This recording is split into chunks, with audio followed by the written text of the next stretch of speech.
And hello, everyone. It is I, Samuel Alexander, with another poem from my I See Things in Blue series.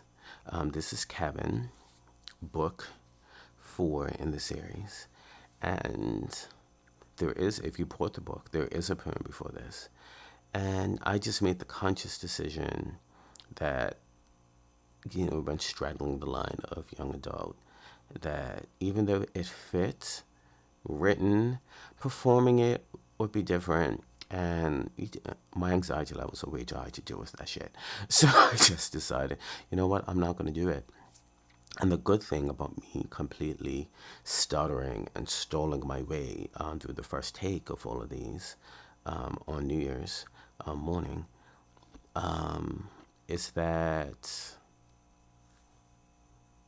I already know that I don't want to do it. And so now I don't have to learn that twice. You live, you learn, you move forward. Um, this one is interesting because I did write a lot of short poems back when Facebook was actually fun and not the dumpster fire that it is now. And it had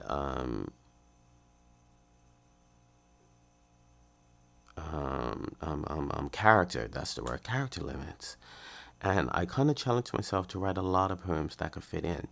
So not all my short poems are from that phase, but oh man, a lot of them are. And this was definitely one of those. I feel, before they let you, because the platform is definitely built better for people to use it the way that people use blogs. Like it was not. That's why Twitter now X had its advantages because it was designed for punchier statements and threads, and Facebook was not. I mean, even on threads, it's like it just doesn't line up as easily and smoothly as, say, Blue Sky and Twitter do. Like, I always find it hard to follow threads on Facebook and on the appropriately named threads because it's just not nearly as smooth as it is on the other two apps. It's really, really difficult. And that was the one thing I liked about Twitter, how, things would separate and go off into their own little conversations within threads a lot easier. Like I never had any problems navigating it, and I always have problems seeing who's actually talking to who because the lines don't line up well like they did on other apps in Facebook, and it didn't get better with threads. So all of that said, it's always fun for me to find a short poem. And I have no idea why I picked this one. I haven't reread it since New Year's morning or New Year's night. And when I say I worked at it, I think I started around 10-ish, 10:30-ish, I think. And it was about 1:30. And I had said somewhere close to 11 or just after 11 that, I was going to stop at New Year's and maybe have a glass of wine and bring in the new year. And then I checked the time somewhere in the middle of acceptance, and it was 1 o'clock. And I was like, I didn't even know if I was going to have time to finish because New Year's had come. Mom was obviously done in church because they bring in the new year. She could be home at any minute. And I was like, how did this happen? I was like going straight until 1:30, and now I'm not using any of it. So that's kind of like the artist thing there. Um, but yeah, it was a time.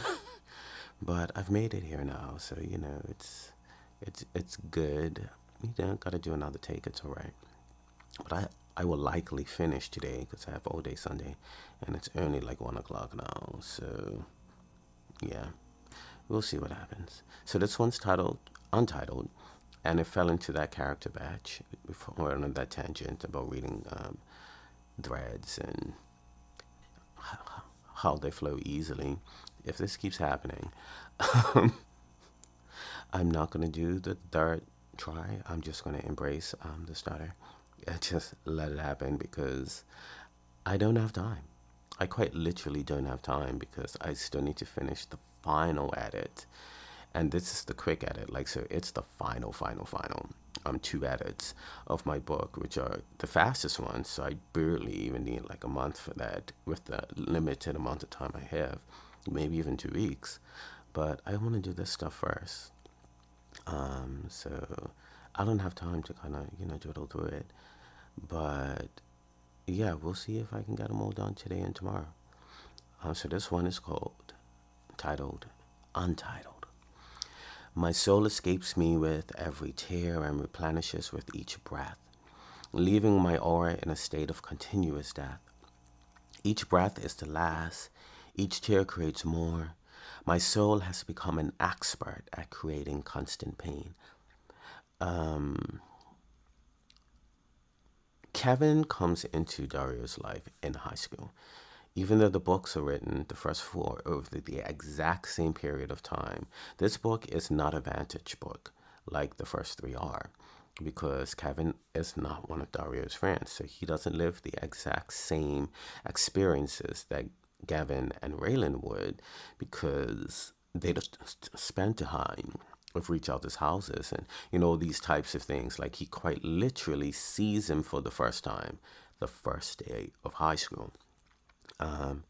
So a lot of his opinions of him over the course, the first 3 years before they finally start a friendship, in book four, like, if you've read all the books and you've made it this far, then you know for sure what friendship is beginning at the end of every book, because I'm not really a big fan of cliffhangers.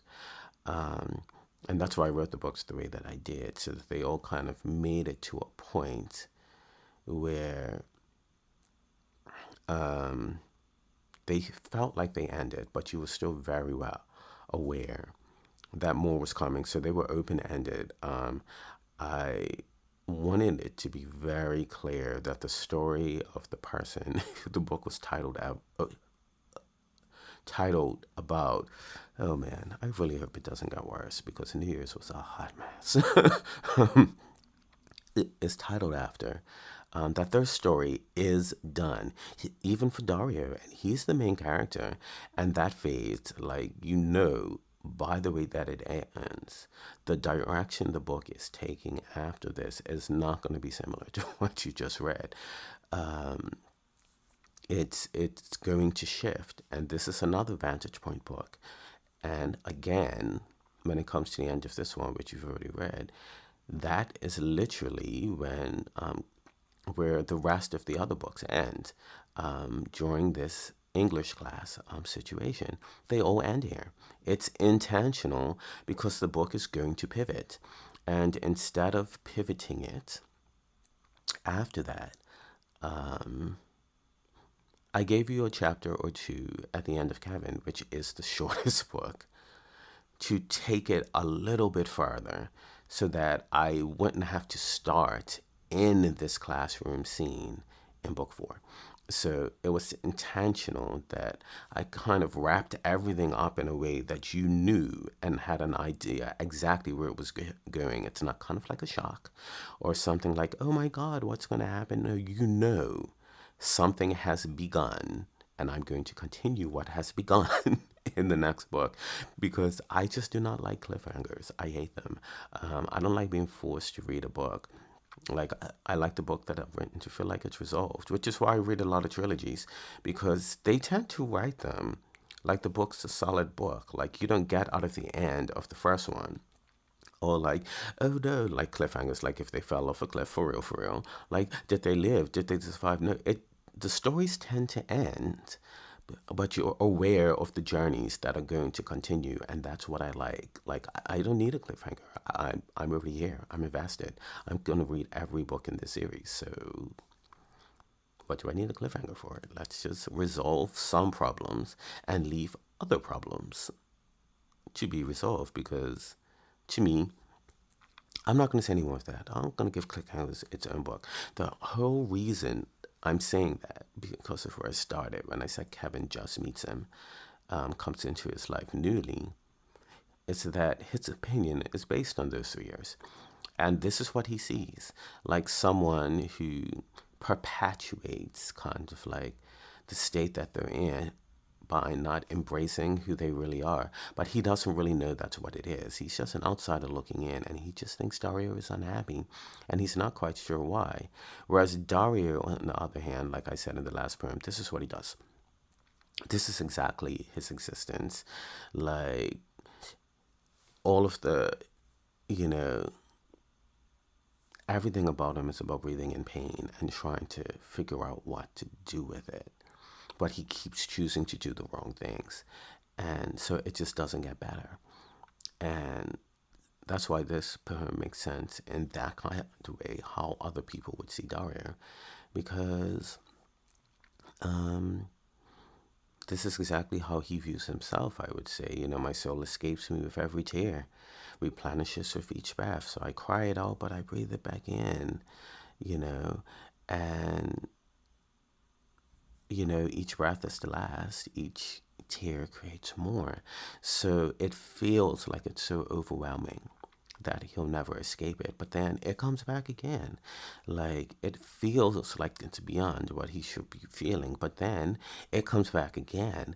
And he just doesn't know how to sort this out because he's searching for the wrong things. And sometimes life be like that. You're just either ignoring the problem and hoping you can get through it without that becoming an issue, or you're unaware because you've been doing it for so long that that is the issue and you need to just stop doing what you're doing and embrace that. And then things will change. Will they get better? Who knows? But they won't be what they are. And sometimes, change can be good, even if it's not the outcome you were looking for. At least you've managed to, kind of like beat the situation by changing it into something else that you might actually be able to deal with. So that's what I feel this poem is about. When we get to that point where literally everything that we do perpetuates the thing that we're trying to escape from, and it becomes exceptionally hard to break away from that. It just becomes difficult. And, here we are. But that's enough about that. That was Untitled from my book, Kevin in the I See Things in Blue series, part 4. And if you've made it this far, as per usual, thanks for stopping by.